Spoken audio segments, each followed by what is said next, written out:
Social media stars ಹಾಗೂ big boss ಮಾಜಿ ಸ್ಪರ್ಧಿಗಳಾದ ಕಿಶನ್ ಬಿಳಗಲಿ ಮತ್ತು ನಿವೇದಿತಾ ಗೌಡ ಇತ್ತೀಚೆಗೆ ಮಾಡಿದ ರೀಲ್ಸ್ ದೊಡ್ಡ ಕಾನೂನು ವಿವಾದಕ್ಕೆ ಸಿಲುಕಿಕೊಂಡಿದೆ. ಹೇ ನವಿಲೆ ಎಂಬ ಜನಪ್ರಿಯ ಹಾಡಿಗೆ ನವಿಲು ಗರಿಗಳನ್ನು ಹಿಡಿದು ಇವರಿಬ್ಬರು ಹೆಜ್ಜೆ ಹಾಕಿದ್ರು. ಆದರೆ ವನ್ಯಜೀವಿ ಸಂರಕ್ಷಣಾ ಕಾಯ್ದೆಯಡಿ ನವಿಲು ಗರಿ ಬಳಸುವುದು ಅಪರಾಧ ಎಂಬ ಆರೋಪ ಕೇಳಿಬಂದ ಹಿನ್ನೆಲೆಯಲ್ಲಿ ಇಬ್ಬರ ವಿರುದ್ಧವೂ ಅರಣ್ಯ ಇಲಾಖೆಯಲ್ಲಿ ದೂರು ದಾಖಲಾಗಿತ್ತು. ವಿವಾದ ತೀವ್ರ ಸ್ವರೂಪ ಪಡೆದುಕೊಳ್ಳುತ್ತಿದ್ದಂತೆ ಇಬ್ಬರು ಆ ವಿಡಿಯೋವನ್ನು ಇನ್ಸ್ಟಾಗ್ರಾಂನಿಂದ ಡಿಲೀಟ್ ಮಾಡಿದ್ರು. ಈ ಬಗ್ಗೆ ಕಿಶನ್ ವಿಡಿಯೋ ಮೂಲಕ ಸ್ಪಷ್ಟನೆ ನೀಡಿದ್ದು, ಜನ ಕೂಡ ನವಿಲುಗರಿ ಮಾರಾಟದ ಬಗ್ಗೆ ಗಂಭೀರ ಪ್ರಶ್ನೆಗಳನ್ನು ಮುಂದಿಟ್ಟಿದ್ದಾರೆ.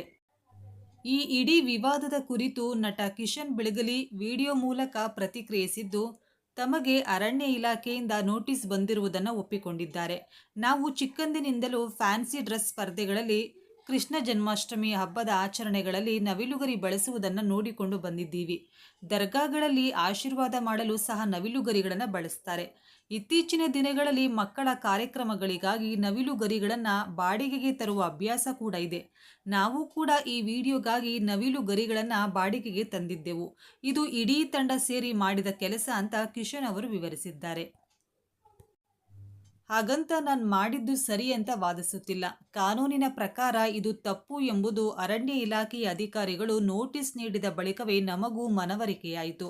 ನವಿಲುಗರಿಯನ್ನ ಬಾಡಿಗೆಗೆ ಪಡೆಯುವುದು ಕೂಡ ಕಾನೂನು ಬಾಹಿರ ಅಪರಾಧ ಎಂಬ ವಿಷಯ ನಮಗೆ ತಿಳಿದಿರಲಿಲ್ಲ. ಸೋಷಿಯಲ್ ಮೀಡಿಯಾದಲ್ಲಿ ಲಕ್ಷಾಂತರ ಜನ ನಮ್ಮನ್ನು ಫಾಲೋ ಮಾಡುವುದರಿಂದ ಅವರಿಗೆ ತಪ್ಪು ಸಂದೇಶ ಹೋಗಬಾರದು ಎಂಬ ಕಾರಣಕ್ಕೆ ತಕ್ಷಣ ವಿಡಿಯೋವನ್ನು ಡಿಲೀಟ್ ಮಾಡಿದ್ದೇವೆ. ಸಾರ್ವಜನಿಕರು ಸಹ ಇನ್ಮುಂದೆ ಮಕ್ಕಳ ಕಾರ್ಯಕ್ರಮಗಳಿಗೆ ನವಿಲು ಗರಿಯನ್ನು ಬಳಸುವಾಗ ಎಚ್ಚರಿಕೆಯಿಂದ ಇರಿ. ನನ್ನಿಂದ ತಿಳಿಯದೇ ಆಗಿರುವ ಈ ತಪ್ಪಿಗೆ ಎಲ್ಲರಲ್ಲೂ ಕ್ಷಮೆ ಕೇಳುತ್ತೇನೆ ಎಂದಿದ್ದಾರೆ ಕಿಶನ್. ಕಿಶನ್ ಅವರ ಈ ಕ್ಷಮೆ ಯಾಚನೆ ವಿಡಿಯೋ ಹೊರಬೀಳುತ್ತಿದ್ದಂತೆ ಸೋಷಿಯಲ್ ಮೀಡಿಯಾದಲ್ಲಿ ಅವರ ಬೆಂಬಲಕ್ಕೆ ಜನ ನಿಂತಿದ್ದಾರೆ. ಅರಣ್ಯ ಇಲಾಖೆಯ ದ್ವಂದ್ವ ನಿಲುವನ್ನು ನೆಟ್ಟಿಗರು ತೀವ್ರವಾಗಿ ಪ್ರಶ್ನಿಸುತ್ತಿದ್ದಾರೆ.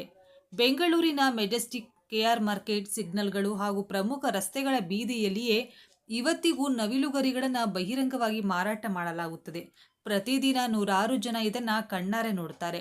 ರಸ್ತೆಯಲ್ಲೇ ನಿಂತು ನವಿಲುಗರಿ ಮಾರುವವರ ಮೇಲೆ ಅರಣ್ಯ ಇಲಾಖೆಗೆ ಕ್ರಮ ಕೈಗೊಳ್ಳಲು ಸಾಧ್ಯವಾಗಿಲ್ಲವೇ ಎಂಬ ಪ್ರಶ್ನೆಗಳನ್ನು ಮುಂದಿಟ್ಟಿದ್ದಾರೆ.